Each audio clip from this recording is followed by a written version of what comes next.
बिस्मिल्लाहिर्रहमानिर्रहीम। अस्सलाम वालेकुम व्यूवर्स, उम्मीद करती हूँ कि आप सब लोग खैरियत से होंगे। सो आज के लेक्चर में हम एक्सरसाइज 1.6 का क्वेश्चन नंबर 4 करेंगे। तो स्टार्ट करने से पहले मेरी आप सबसे रिक्वेस्ट है कि अगर आपको वीडियो अच्छी लगे तो लाइक, शेयर और सब्सक्राइब ज़रूर कर दीजिएगा। स्टार्ट करते हैं। जो क्वेश्चन हमारे पास है, ये स्टेटमेंट हमें दी गई है और हमने जो है इसकी पहले इक्वेशन बनानी है, ठीक है। और इक्वेशन बनाने के बाद दो मेथड है, उनमें से किसी एक मेथड से हम जो है वो सॉल्व करेंगे, ठीक है। तो क्वेश्चन हमारे पास है कि the third angle of an isosceles triangle is 16 degree less than the sum of the two equal angles, find 3 angles of the triangle. सबसे पहले हम बात करते हैं आइसोसेलेस ट्रायंगल जो होती है वो कौन सी ट्रायंगल होती है, ठीक है। ये जो डायग्राम आपको नजर आ रही है ये हमारे पास आइसोसेलेस ट्रायंगल है, ठीक है। इसमें क्या सीन होता है कि ये जो दो एंगल्स हैं, ठीक है, ये दोनों बिल्कुल इक्वल होते हैं, ठीक है। तो इसलिए हमने इनको नाम दे दिया x का। दोनों इक्वल होती है इसलिए हमने नाम भी एक ही दिया, x दिया, ठीक है। बट जो थर्ड एंगल होता है ये वाला, इसको हमने y का नाम दे दिया। और ये जो थर्ड एंगल होता है ये इन दो एंगल से या तो बड़ा होता है या फिर छोटा होता है, ठीक है। तो हमने क्या किया, मैंने यहाँ पे बताया कि इक्वल एंगल को हमने कहा कि ये x के इक्वल लेट किया हमने, ठीक है। और जो थर्ड एंगल है उसको हमने y के इक्वल रख दिया। अब जो इक्वेशन है वो कैसे बनेगी, स्टेटमेंट को देख के बनेगी कि उन्होंने कहा है कि जो थर्ड एंगल है ना, ये वाला थर्ड एंगल y, ये 16 डिग्री लेस है। 16 डिग्री लेस है किससे? अगर हम इन दो को सम करें तो ये जो थर्ड एंगल है ये लेस है 16 डिग्री, ठीक है। तो हमने इसको क्या किया, हमने इन दो एंगल जो है इसको ऐड किया और माइनस इसमें से 16 कर दिया। तो फिर ये किसके इक्वल आएगा? y के। मतलब वो कह रहे हैं ना कि ये जो दो एंगल है, इन दो एंगल से ये जो थर्ड एंगल है ये 16 डिग्री लेस है। तो हमने क्या करना है, इन दोनों को ऐड करना और माइनस कर देना है 16 से, और इक्वल किसके आ जाएगा?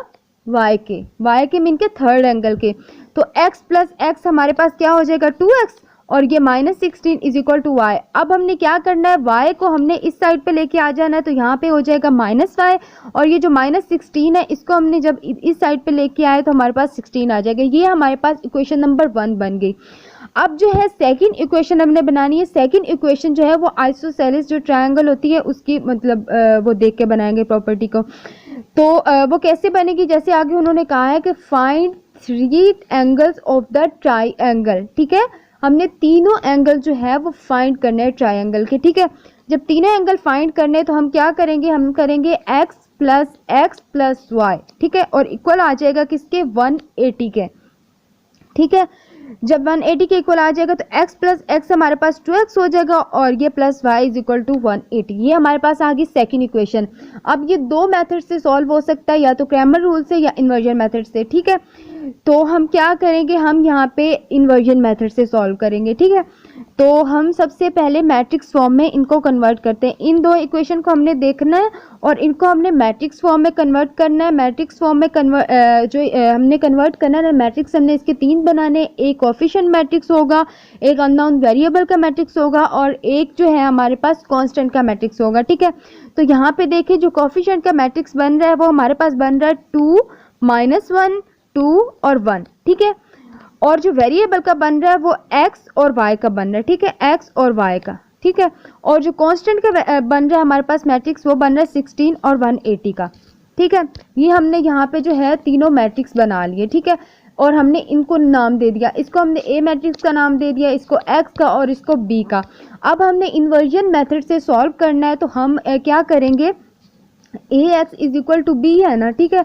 तो हम यहाँ पे x और y की वैल्यू फाइंड करनी है, ठीक है। x और y की हमने वैल्यू फाइंड करनी है। ये अननोन वेरिएबल है, अननोन इसलिए कह रही हूँ क्योंकि अभी इनकी वैल्यूज जो है वो फाइंड करनी है, ठीक है।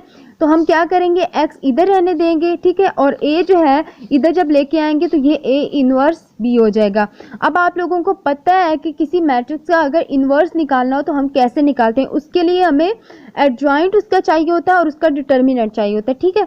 तो हम जो है पहले इसका डिटर्मिनेंट निकाल लेते हैं। हमने ए मैट्रिक्स लिया और इसको डिनोट कर दिया वर्टिकल लाइन से, ठीक है, क्योंकि हमने डिटर्मिनेंट निकाल रहे हैं। तो हमने डायगोनल एंट्री को पहले मल्टीप्लाई करवाया, फिर माइनस आ जाएगा और फिर बाकी एंट्रीज को मल्टीप्लाई करवाएंगे। तो ये हमारे पास होगा 2 × 1 is equal to 2 minus minus plus हो जाएगा और फिर 2, तो 2 + 2 हमारे पास क्या आ जाएगा 4। तो हमारे पास डिटर्मिनेंट क्या आ गया ए का 4।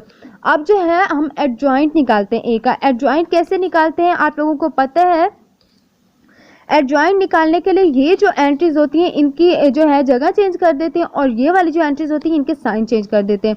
इधर जो है 2 1 है तो हम जो है आगे जो एडजॉइंट इसका निकाल रहे हैं तो इधर 1 आ जाएगा, इधर 2 आ जाएगा, और ये -1 है तो ये 1 हो जाएगा, और ये 2 है तो ये -2 हो जाएगा। ठीक है, ये देखें वैसे ही।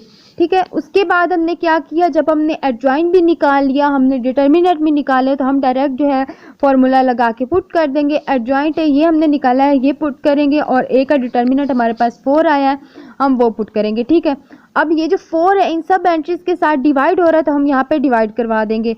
1/4, 1/4 और -2/4 और 2/4। ये 2/4 जब कट होगा, 2 1 ज़ा 2, 2 2 ज़ा 4। ठीक है, तो ये आ जाएगा -1/2 और ये आ जाएगा 1/2। ठीक है, तो ए इनवर्स हमारे पास जो है ये आ गया। अब हमने क्या करना है, अब हमने वही फॉर्मूला लेना है। ठीक है, ये वाला, क्योंकि हमने एक्स और वाई की जो है वो वैल्यू फाइंड करनी है। ठीक है, तो हमने लिखा x = A inverse B. A inverse जो है हमने यहाँ पे जो निकाला है हम वो पुट करेंगे, ये वाला। ठीक है, इस जगह पे हम ए इनवर्स पुट करेंगे, और जो बी मैट्रिक्स हमारे पास कांस्टेंट वाला मैट्रिक्स है, ठीक है, वो पुट करेंगे 16 और 180। अब हम इन दोनों को आपस में मल्टीप्लाई करवा देंगे। मल्टीप्लाई कैसे करवाएंगे कि 1/4 क्रॉस 16, ठीक है, प्लस 1/4 क्रॉस 180।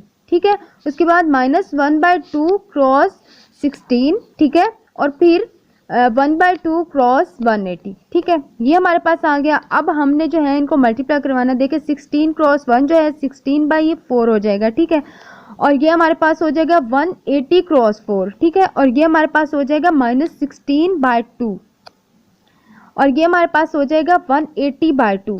ठीक है, अब हमने क्या करना है, अब जब हमारे पास ये एंट्रीज आ गई तो उसके बाद जो है एलसीएम लेंगे। ठीक है, एलसीएम जब हम लेंगे तो जब हम एलसीएम लेंगे तो नीचे 4 आ जाएगा और 16 + 180 हो जाएगा। ठीक है, तो जब इसका एलसीएम लेंगे तो नीचे 2 आ जाएगा और ऊपर आ जाएगा -16 + 180। ठीक है, ये हमारे पास आ गया।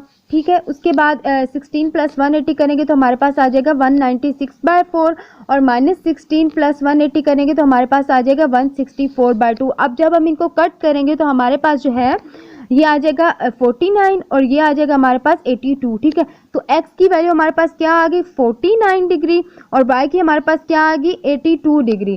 तो x जो है उस दो एंगल थे, ठीक है, और दोनों इक्वल थे, इसलिए दोनों इक्वल थे, तो इसलिए x दोनों की हमारे पास 49 डिग्री आएगी। So thank you for watching my video and अल्लाह हाफ़िज़।